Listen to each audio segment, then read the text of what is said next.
دا د ازادۍ څلی دا د ښکاري چې په یو جزیره کې پروت دی.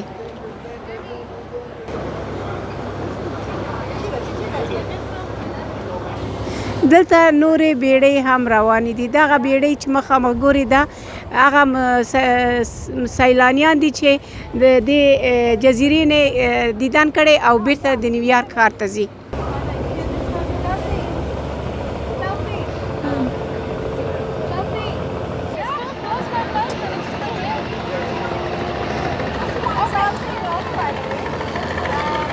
پاس په هوا کې هلیکوپټر وینئ. دا د دې جزیرې ساتنه کوي. د اوبو ای غاړې ته لوړې ودانۍ د نیویارک ښکاري. د امریکا د ازادۍ څلي ته روانه یم. زه په کښتۍ کې یم.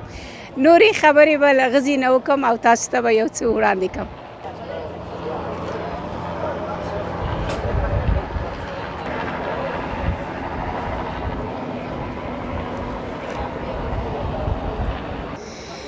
دا بله جوپه سیلانیان دي چې دغه کښتۍ کې چې موږ کښته کیږو ځو د دې څلي نه دیدن کوو او دوی خپل دیدن کړی او بیرته د نیویارک ښار ته ځي.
مخکې تاسو څو منظرې وکتلې. موږ دلته د ازادۍ څلي د جزیرې ته راغلي یو.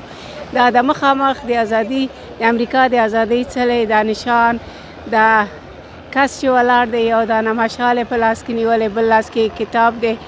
دا تاسو ته ښکاري. دا ډېر لوړ دی ډېر زیات لوړ دی لکه کوم شپږ اووه اته نولس برجورې کلاوې چې آبادې شوي وي. ډېر دنګ دی. نو د دې په یوه جزیره کې جوړه شوې ده. نو دا چې دلته جوړه شوې ده د امریکا یا د نیویارک د ښار نه لرې ده.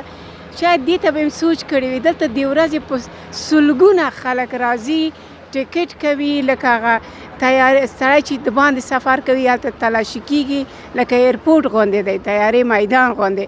بس د یوه سخت سکیورټي نه به تر امنیت نه به ته راتېرېږي او دلته به راځي او د هر ټکټ قیمت هم ډېر زیات دی. نو د امریکا به د دې نه ډېر عاید لاسته راوړي. دا دی د ازادۍ څلي ته راغلم. دا مې په تاسو باندې وکاته تاسو ولیده. د مونږ وطن زه هم هیله لرم. مونږ ملاله لرو احمدشاه بابا لرو خو د احمدشاه بابا کور وران دی. هیڅ حکومت هیڅ پاچا د مونږ وطن ته د مونږ د ازادۍ څلي ته خدمت نه دی کړی. راتلونکي پاچایان د خدمت وکړي تر څو مونږ افغانستان هم یو عاید ولري. د لیدو په هیله خوشحاله اوسئ.